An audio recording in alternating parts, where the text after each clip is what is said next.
La perla. John Steinbeck. Capítulo 6. El viento soplaba con furia, arrojándoles al rostro ramitas, arena y grava. Juana y Quino se envolvieron mejor en sus ropas y echaron a andar mundo adelante. El cielo había quedado limpio y terso, y la luz de las estrellas era fría y lechosa. Los dos andaban con grandes precauciones, evitando el centro de la ciudad, donde algún vagabundo dormido en un portal podía verlos pasar. La ciudad se encerraba en sí misma durante la noche, y todo el que se moviera en la oscuridad era descubierto al instante.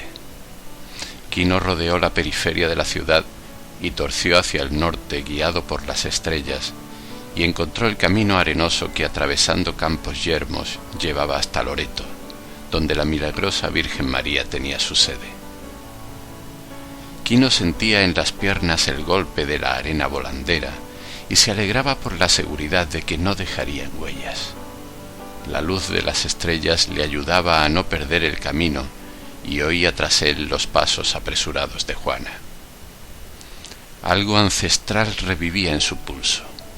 Por debajo del miedo a los espíritus malignos de la noche, sentía hervir un extraño sentimiento de alegría.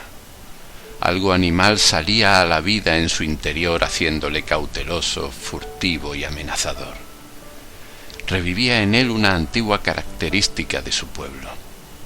El viento soplaba a sus espaldas y la familia proseguía su marcha lenta, hora tras hora, sin tropezarse con nadie ni aun de lejos.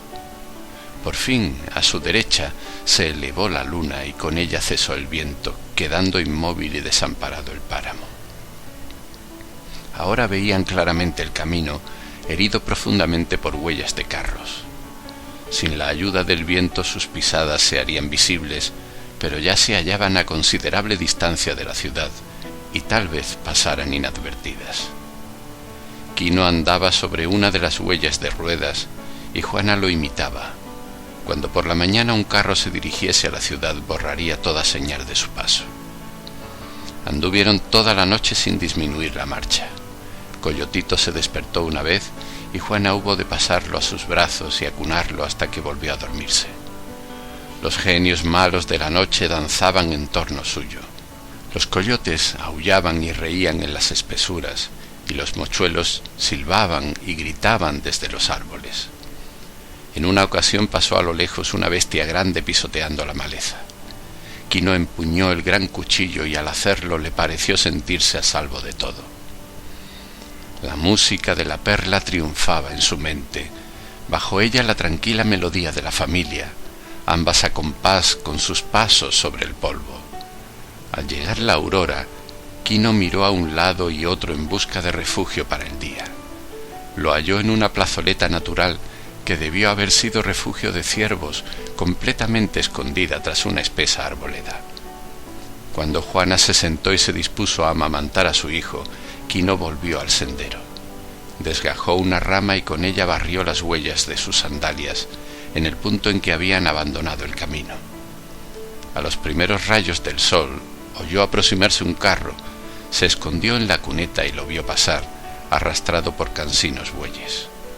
Cuando se hubo perdido de vista, volvió a salir y se cercioró de que sus huellas habían quedado aplastadas. Borró las que acababa de hacer y regresó junto a Juana.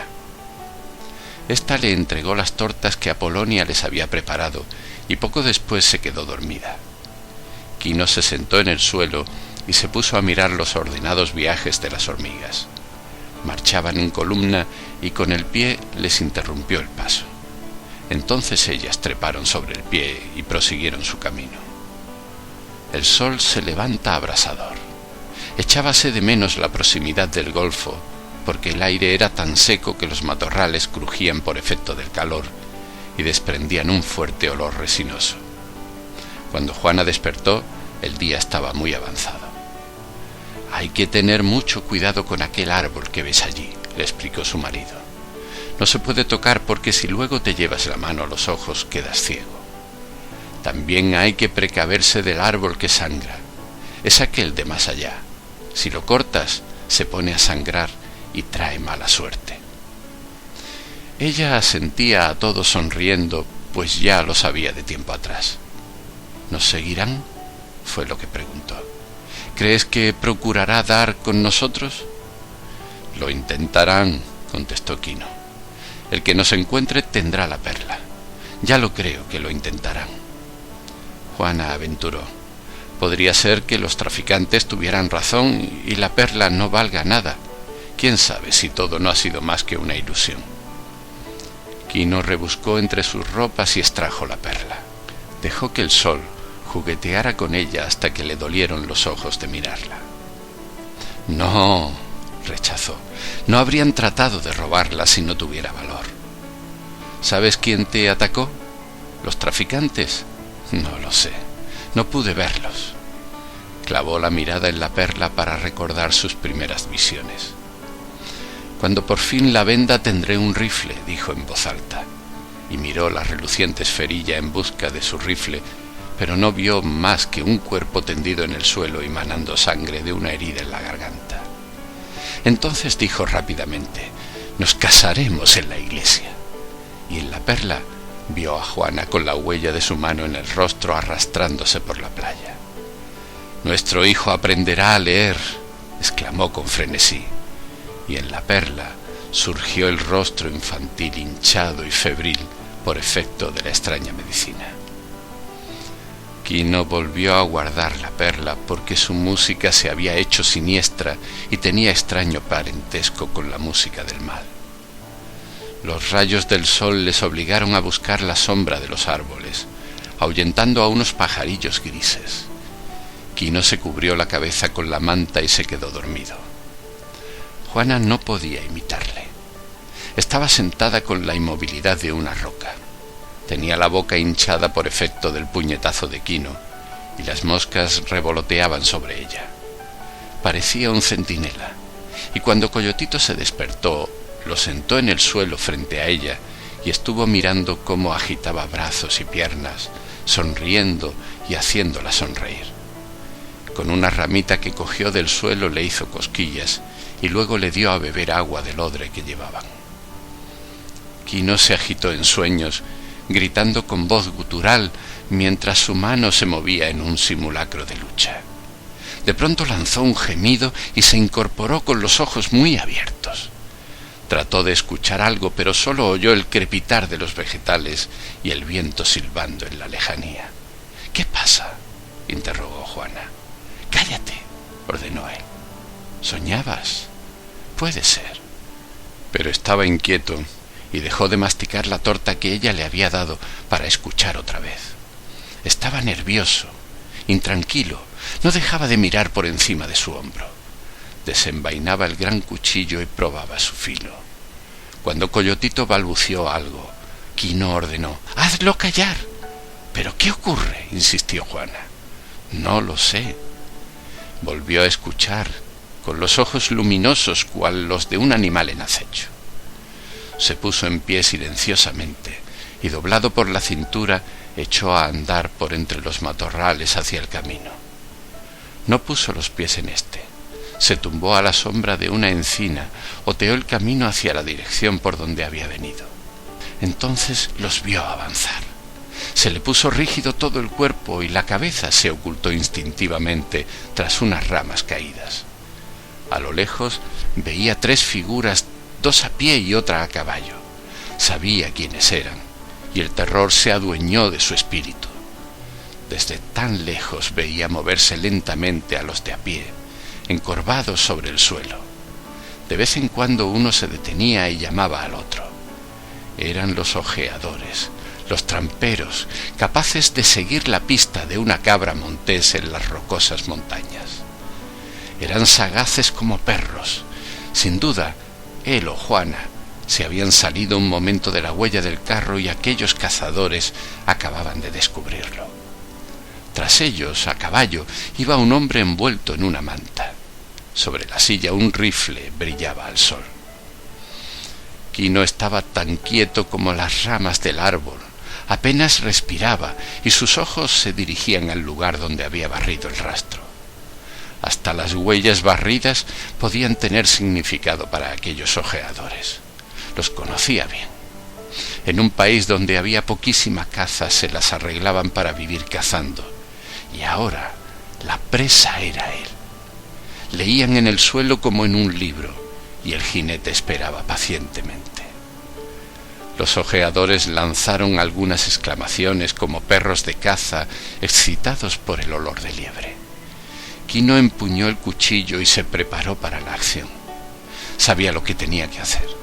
Si los tramperos descubrían las huellas borradas, tendría que saltar hacia el jinete, matarlo en un instante y apoderarse del rifle. Era la única oportunidad para él. Y a medida que los tres se acercaban por el sendero, Quino cavó unos pequeños pozos con las puntas de sus sandalias para poder saltar sin peligro de que los pies le resbalaran. Su campo visual por debajo de la rama caída era muy escaso. Juana, desde su escondite, oyó el rumor de los cascos del caballo, y como Coyotito empezara a parlotear, lo tomó en brazos con presteza, lo escondió bajo su chal y le dio el pecho, con lo que se cayó.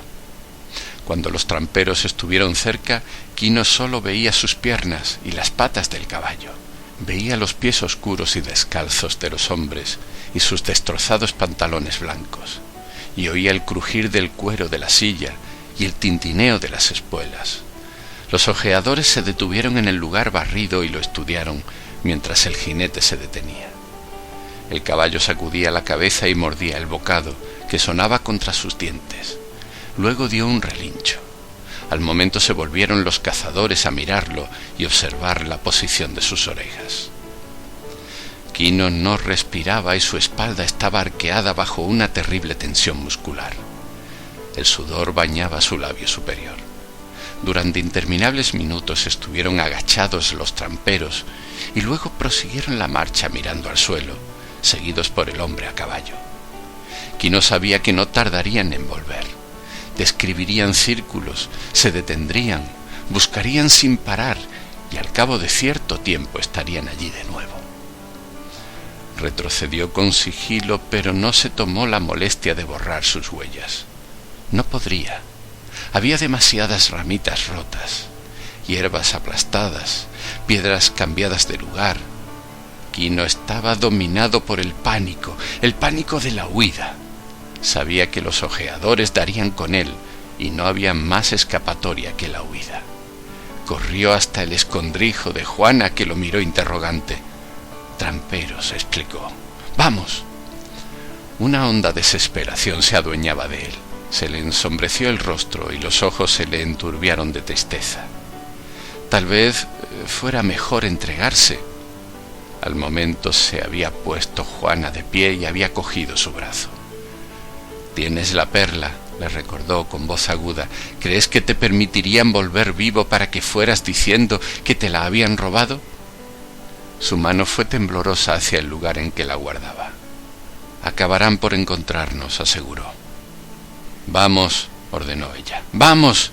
Y como él no respondiese, siguió. «¿Crees que a mí me iban a perdonar la vida? ¿Crees que se la iban a perdonar a nuestro hijo?» Al fin penetraron sus argumentos en su cerebro aturdido. Sus labios dieron paso a un rugido de rabia y sus ojos recobraron su primitiva fiereza. «Vamos», repitió, «iremos a las montañas. Puede que en las montañas les hagamos perder la pista». Recogió presuroso los odres y paquetes que constituían todos sus bienes. En la mano izquierda llevaba un paquete, pero su derecha no empuñaba más que el largo cuchillo con el que iba cortando los arbustos para abrir paso a Juana. Se dirigían apresurados al oeste, en busca de las altas montañas pétreas. Quino no intentaba disimular los vestigios de su paso, y al avanzar removía piedras, levantaba polvo, derribaba plantas y arrancaba hojas y brotes. El sol caía de plano sobre la campiña y toda la vegetación protestaba con crujidos.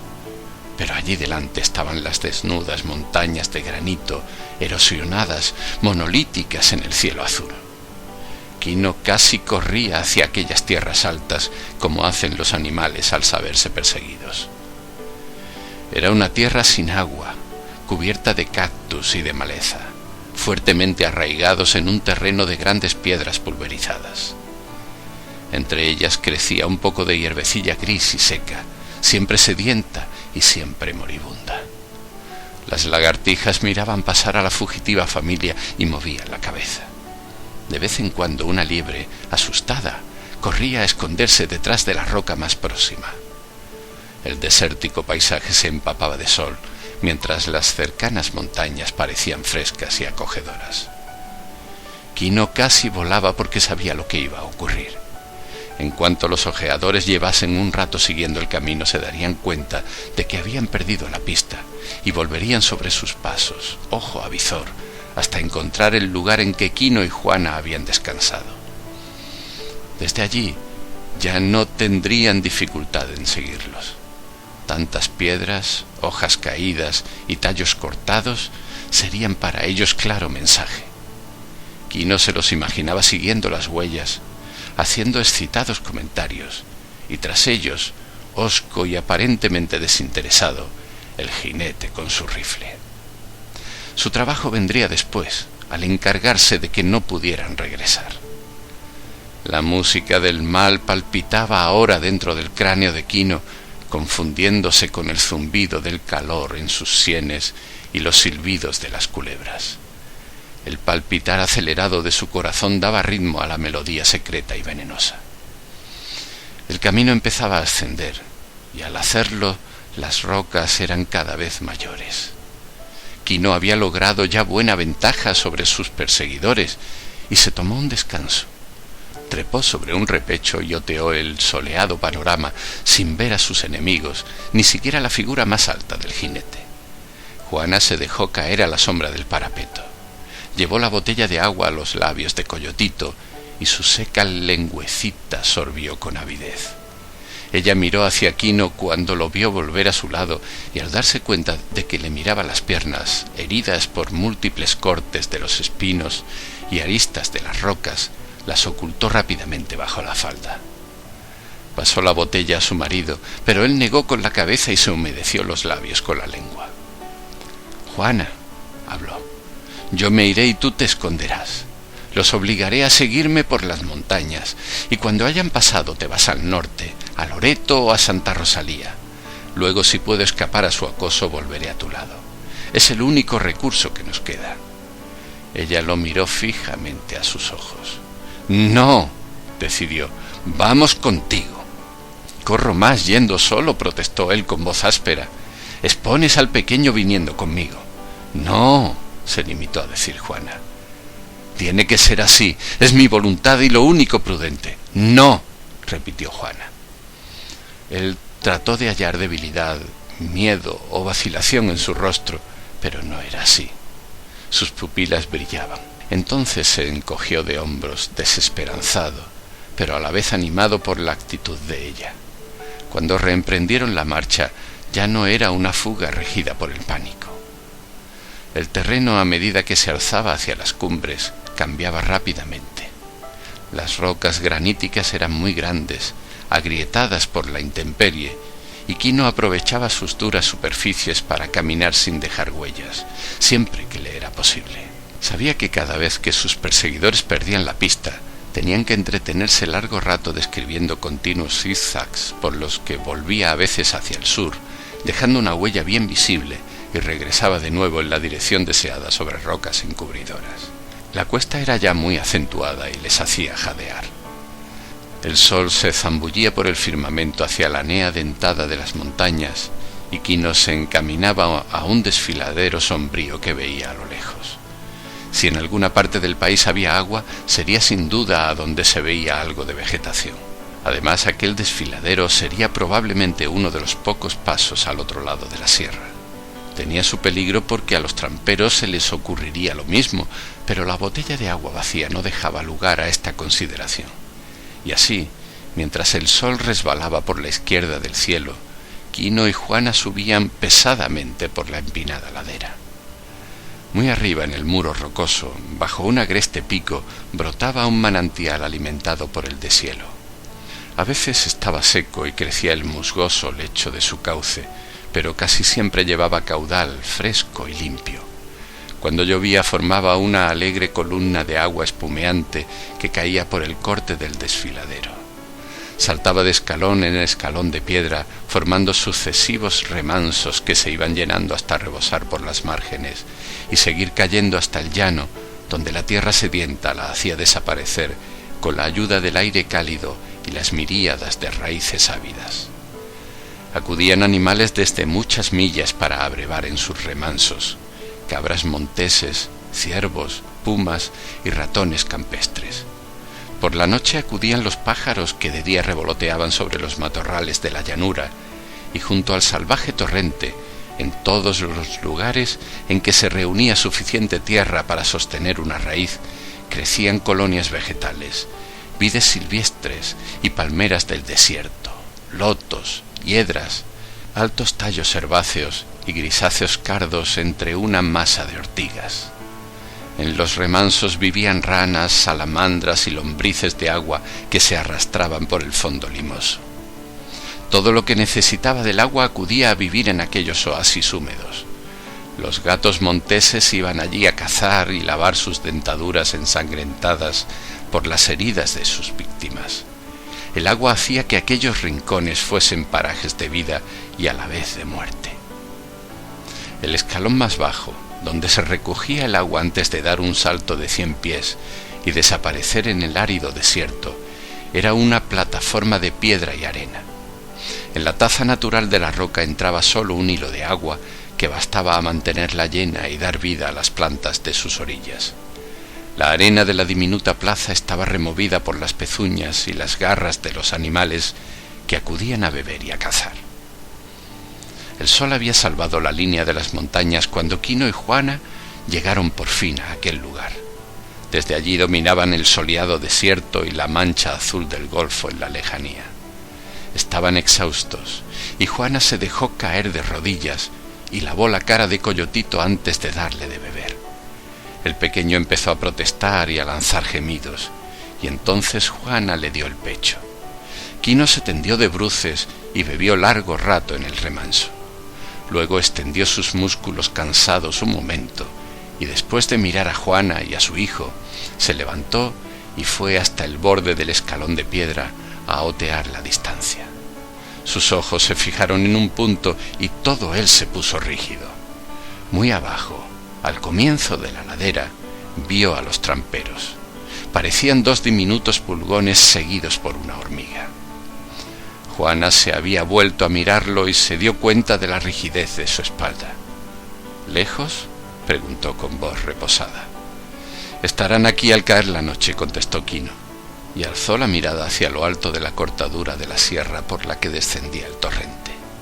«Hemos de ir al oeste», declaró, y sus ojos escudriñaron la pared de piedra que se abría en el desfiladero. A una altura de unos 100 pies, descubrió unas cuantas cavernas naturales. Quitándose las sandalias trepó hasta ellas, apoyándose en las irregularidades de la piedra con los pies desnudos. Las cuevas no tenían más que unos pies de profundidad, pero su suelo estaba inclinado hacia el interior. Quino llegó hasta la mayor y se metió dentro, comprobando la imposibilidad de ser vistos desde afuera. Se apresuró a volver junto a Juana. «Hay que subir hasta allí, es posible que no nos encuentren». Sin oponer objeción alguna, ella llenó la botella de agua hasta arriba y Quino la ayudó a encaramarse hasta la caverna, entregándole luego todos los paquetes. Juana se sentó a la entrada del agujero y observó lo que él hacía. No trataba de borrar las huellas de su paso junto al torrente. En lugar de ello subió en dirección contraria al chorro de agua, arrancando a propósito maleza y arbustos, y luego volvió a descender. Estudió detenidamente el lienzo de roca que conducía a la cueva para cerciorarse de que no había huellas y por fin regresó al lado de Juana. «Cuando suban», explicó, «nosotros bajaremos otra vez al llano. Lo único que me da miedo es que el niño se ponga a llorar. Debes tener cuidado de que no lo haga». «No llorará», aseguró ella, llevando hasta la suya la cara de la criatura y mirándolo a los ojos que le devolvieron la mirada con aire solemne. «Se da cuenta de todo», exclamó Juana. Quino se había echado a la entrada de la cueva, apoyando la barbilla en los brazos cruzados y sin dejar de mirar el avance de la sombra azul de la montaña sobre la extensa llanura hasta las riberas del golfo. Los ojeadores tardaban en aparecer, como si tuvieran dificultades con el rastro que Quino había dejado. Era de noche cuando llegaron al arroyo. Los tres iban a pie, pues un caballo no podía trepar montaña arriba. Vistas desde lo alto eran tres figurillas exiguas que la noche se iba tragando poco a poco. El hombre del rifle se sentó a descansar y los ojeadores se echaron junto a él. En la oscuridad brillaban sus 3 cigarrillos y Quino veía que comían y oía el murmullo de su conversación. Por fin llegaron las tinieblas negras y espesas en el corazón del desfiladero. Los animales que frecuentaban los remansos empezaron a acercarse, pero al oler la presencia de hombres se retiraron de nuevo a la oscuridad. Oyó un murmullo tras de sí. Juana susurraba: «Coyotito», procurando que estuviese quieto, callado. El niño protestaba y su voz apagada indicaba que Juana le había cubierto la cabeza con el chal. Al pie de la montaña brilló una cerilla, y a la luz pudo ver que 2 de los hombres dormían y el tercero montaba la guardia con el rifle sobre las rodillas. Luego la luz se extinguió, pero dejó en la retina de Quino un cuadro imborrable. Veía a los 2 hombres acurrucados como perros y el cabrillear de la llama en el cañón del rifle. Quino se retiró en silencio al fondo de la cueva. Los ojos de Juana parecían chispas reflejando la luz de una estrella. Quino se acercó a ella y pegó sus labios a su mejilla. «Hay un medio de acabar con esto», le dijo. «Pero te matarán. Si llego primero hasta el hombre del rifle, todo estará resuelto. 2 de ellos duermen». La mano de ella salió de debajo del chal y cogió a su brazo. «Verán tu traje blanco a la luz de las estrellas». «No», arguyó él. «Además, lo haré antes de que salga la luna». Buscó en su cerebro alguna palabra de ternura, pero no dio con ninguna. «Si me matan», se limitó a decir, «quédate quieta y cuando se hayan ido, vete a Loreto». La mano de ella tembló ligeramente. «No hay otro camino», insistió él. «Si no lo hago así, por la mañana nos descubrirán». «Ve con Dios», dijo Juana, con voz temblorosa. Él la miró muy de cerca y vio sus grandes ojos abiertos. Alargó la mano y la apoyó unos momentos sobre la cabeza de Coyotito. Luego rozó con suavidad la mejilla de Juana, que contuvo el aliento. Dibujada sobre el cielo en la entrada de la cueva, vio Juana la silueta de Quino despojándose de sus ropas, que a pesar de lo sucias que estaban, se verían demasiado blancas en la oscuridad de la noche. Su piel curtida y morena le protegería mejor. Luego vio cómo ataba el mango del cuchillo al collar que pendía sobre su pecho, dejando así sus 2 manos libres. No volvió junto a ella.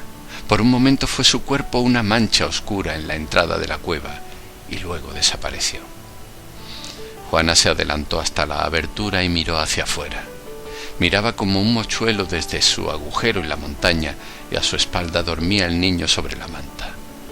Juana murmuraba su extraña mezcla de oración y conjuro, sus avemarías y sus imprecaciones contra aquellos lúgubres seres inhumanos. La noche le parecía menos oscura al mirar desde allí y al este del horizonte veía una cierta luminosidad reveladora de la próxima aparición de la luna, y al mirar hacia abajo vio la luz del cigarrillo de hombre que seguía en vela. Quino bordeó la cornisa de piedra como lo haría una lenta oruga. Había dado la vuelta a su collar para que el cuchillo pendiera a su espalda y no pudiera tintinear contra la pared de piedra. Sus dedos extendidos tanteaban las montañas, sus pies hallaban apoyo en los salientes de la roca y su pecho resbalaba sobre el muro en lento avance. Cualquier ruido, un guijarro que rodase, un suspiro, una involuntaria palmada sobre la roca, despertaría a los tramperos dormidos. Todo lo que fuera insólito en la noche los pondría sobre aviso. Pero la noche no era silenciosa. Las ramas arbóreas que vivían cerca del arroyo charlaban como pájaros. El desfiladero se llenaba con el chirriar incesante de las cigarras. En la cabeza de Quino había otra música, la del enemigo, palpitante, al acecho, y sobre ella la canción familiar se había hecho intensa, aguda como el maullido de un puma hembra. La canción de la familia vivía con intensidad y lo impulsaba hacia el enemigo. Las cigarras parecían haberse apropiado la melodía y las ruidosas ranas repetían de vez en cuando fragmentos de su música. Quino resbalaba por la ladera silencioso como una sombra. Un pie desnudo avanzaba unas pulgadas hasta que los dedos se afianzaban en el escalón de piedra. Luego descendía el otro pie y la palma de una mano le seguía. Después la otra y al final el cuerpo entero, sin que pareciera haberse movido, estaba más abajo. Quino llevaba la boca abierta para que su respiración no fuera ruidosa, porque sabía que no era invisible. Si el centinela, al oír algo, levantaba la vista hacia la pared desnuda, lo vería. Por ello tenía que moverse muy lentamente. Tardó muchísimo en llegar al pie de la pared granítica y entonces se escondió tras de una palmera enana. El palpitar de su corazón era como un trueno en el pecho y el sudor bañaba su cara y sus manos. Se tendió cuán largo era y respiró hondo para aquietar sus nervios. Solo le separaban 20 pies de sus enemigos y trataba de recordar la topografía de aquel espacio. ¿Había alguna piedra que pudiera detenerlo en mitad de su carrera? Se frotó las piernas para evitar calambres y se dio cuenta de que sus músculos estaban deshechos por efecto de la prolongada tensión. Entonces miró temeroso hacia el oriente. La luna saldría dentro de pocos minutos y él tenía que atacar antes de que saliese. Veía la silueta del centinela, pero los que dormían quedaban fuera de su área visual. Era el despierto el que tenía que caer bajo su ataque, rápida y decididamente. Silenciosamente desprendió del collar el gran cuchillo, pero era demasiado tarde. Al levantarse de su escondite asomó al borde del horizonte el disco lunar y Quino volvió a dejarse caer. Era una luna reducida y opaca, pero llenaba de luces y sombras todo el desfiladero. Quino veía ahora con toda claridad la figura del hombre acurrucado junto al arroyo. Estaba mirando a la luna. Encendió un cigarrillo y la cerilla iluminó su rostro un instante. No podía haber espera. Cuando volviese la cabeza, Quino saltaría. Sus piernas estarían contraídas como muelles de acero. Y entonces llegó desde arriba un lamento ahogado. El vigilante volvió la cabeza para escuchar y luego se puso en pie y uno de los durmientes se agitó, se incorporó y preguntó: «¿Qué ocurre?» «No lo sé», confesó el otro. Parecía llanto como el de un niño. El que acababa de despertarse contestó: «No puede asegurarse. He oído a coyotes llorar como criaturas». El sudor caía en forma de gruesas gotas por la frente de Quino hasta sus ojos que le escocían. El débil lamento se repitió y el centinela miró hacia la cueva en la pared del norte. «Es posible que sea un coyote», dijo, y Quino oyó el ligero ruido del cerrojo del rifle. «Si es un coyote, con esto se callará», observó el desconocido, levantando el rifle. Quino había saltado ya cuando sonó el disparo y el fogonazo se reflejó en sus negras pupilas. El gran cuchillo describió un círculo en el aire en busca de su presa y se hundió con sordo ruido entre el cuello y el pecho. Quino era una terrible máquina. Se apoderó del rifle en el momento en que soltaba el cuchillo. Lo alzó en el aire y lo descargó con fuerza sobre la cabeza del hombre sentado, rompiéndola como si fuera un melón. El tercero huyó de espaldas como un cangrejo. Se cayó dentro del remanso y trató de encaramarse a la orilla opuesta con movimientos frenéticos. Sus manos hacían gestos desesperados por alcanzar los sarmientos de vid silvestre y sus labios emitían gritos ahogados de terror. Pero Quino tenía ahora la dureza y frialdad del acero. Se echó el rifle a la cara con deliberación, apuntó e hizo fuego. Vio a su enemigo caer de espaldas en el agua y se acercó a él en 2 zancadas. A la luz de la luna vio sus ojos aterrorizados con algo de vida y volvió a disparar entre ellos. Luego Quino se detuvo, incierto. Algo no había salido bien. Una idea desconocida e inquietante trataba de abrirse paso hacia su conciencia. Ranas y cigarras habían callado. El cerebro de Quino se despejó un poco y se dio cuenta del sonido. El agudo, lloroso, histérico grito de dolor ante la muerte.